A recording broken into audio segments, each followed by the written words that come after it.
There were a whopping 39 players within 4 shots of the lead after the opening round of the Rocket Mortgage Classic. It's a bit of a lesser field compared to recent PGA Tour renewals.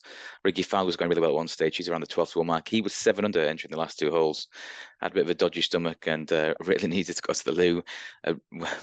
Was thus abruptly keen to get off the course. He bogeyed the last 2, ended but 5 under. The lead shared by 2 players, including Taylor Moore, already a winner on tour this year, and he's in there at 10 to 1. He's shortened, however, into early afternoon. He's made 3 birdies in the opening 11 holes of his second round. He's up to double figures. He's on 11 under par. He leads from Adam Schenk. Very unlucky already this year. Adam Schenk lost in a playoff a few weeks ago. He's in there likewise around 10 to 1 mark. But again, it's a wide open field. I did fancy and had a bit on Sepp Straka, the big hitting Austrian. He was 50 to 1 this morning. He's 300 through 11. He's odds have tumbled. He's now around the 22 to 1 mark. But I've got 2 bigger prices. Sam Ryder, not to be confused with the British Eurovision hopeful. He showed glimpses yesterday. He was vying off for the first round leader at one point when he was at 7 under. He made 6 birdies and he holed out from the fairway for an opening round of 7 under par. But it was his short game that really took the eye. He made he's scrambling. He was 3 from 3 staving out the sand, and he only made 24 putts. Nobody made fewer putts yesterday in their round. It helps when you hole out from the fairway, admittedly, but it's the fact that he looked like he'd lost his way prior to this. He'd failed to make the cut in 5 of his last 7 tournaments, including his last 3. And just before that, he made back-to-back top 20 wins, top 20 finishes. He was tied 19th. And then he was tied for 3rd in the Valero Texas Open. So when he gets hot, he stays hot. And he's the second best putter on tour behind Danny McCarthy.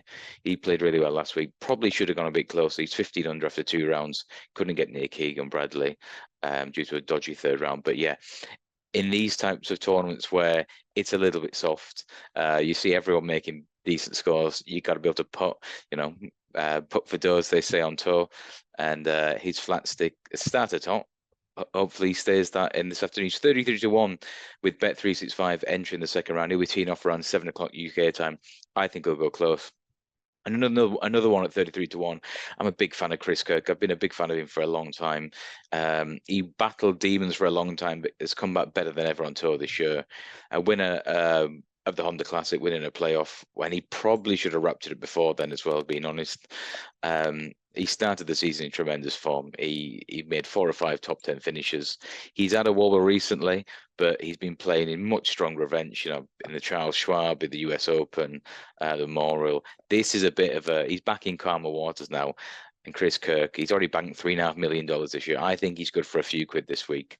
The fact he's 33 to 1 after an opening round of 5 under, I think he's guaranteed to make birdies in the second round. Just looking through his stats on tour, he's second on tour with approach shots between 120 and 150 yards. And given the fact he drives it so far, he'll be driving plenty of these 325, 330.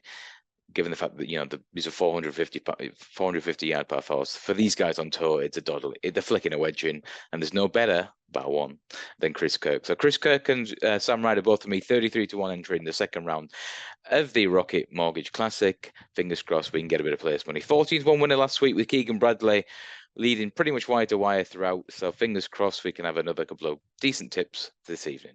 Be lucky.